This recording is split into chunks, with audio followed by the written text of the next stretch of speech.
हिंदी चित्रपट संगीत क्षेत्रात किशोर कुमार युगाचा उदय झाल्यानंतर रफी हा मुळात गायकच नाही असं धाडसी विधान करून संगीतकार अनिल विश्वास यांनी एक खळबळच माजवली होती. त्यांच्या या विधानानंतर सर्वश्रेष्ठ गायक कोण, रफी की किशोर, असा एक वाद नाहक माजला होता.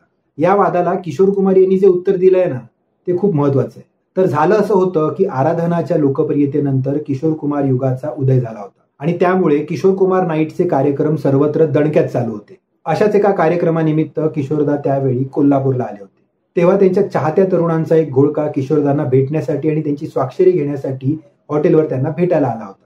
या घोळक्यातील एका तरुणाच्या हातात ट्रान्झिस्टर होता आणि किशोरदांना भेटायला जात असताना त्या ट्रान्झिस्टरवर त्यावेळी रफी साहेबांचं एक गाणं वाजत होतं. रफींचं गाणं ऐकत असताना आपण जर किशोरदांना भेटायला गेलो तर ती गोष्ट त्यांना कदाचित आवडणार नाही असा विचार करून त्या तरुणांनी खोलीत प्रवेश करताना आपल्या जवळील ट्रान्झिस्टर बंद केला.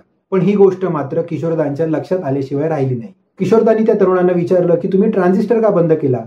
तर त्यातील एका तरुणाने उत्तर दिलं की तुम्हाला उगाचच त्रास नको म्हणून. यावर किशोरदा म्हणाले की रफी साहेबांचं गाणं ऐकण्यात कुठलाच त्रास नसतो, तर आपल्याला एक वेगळाच आनंद मिळत असतो. किशोरदांनी बंद ट्रान्झिस्टर पुन्हा सुरू करायला लावून रफींच्या गाण्याचा अगदी मनपूर्वक आस्वाद घेतला आणि गाणं संपल्यावर किशोरदांच्या तोंडून उद्गार निघाले, वा क्या बात. आपल्या चित्रपट संगीतात असा सुरीला आवाज कुठे शोधून तरी सापडेल काय?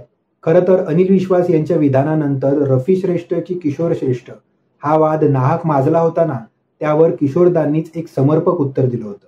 काही काळानंतर त्याच संगीतकार अनिल विश्वास यांच्या पुत्राशी बोलताना किंवा त्याच्यासोबत काम करताना वडिलांच्या त्या खळबळजनक विधानाचा कोणताही आकस रफी साहेबांच्या बोलण्यात किंवा वागण्यात नव्हता. हे रफी साहेबांचं अजून एक विशेष. धन्य ते रफी साहेब आणि धन्य ते किशोरदा. आजची माहिती आवडल्यास लाईक, कमेंट, शेअर करा. चॅनलला सबस्क्राईब करून बेल आयकॉन प्रेस करायला विसरू नका. पुन्हा भेटूच एका नव्या भागात एका नव्या ऑफबीट गोष्टीसोबत. धन्यवाद.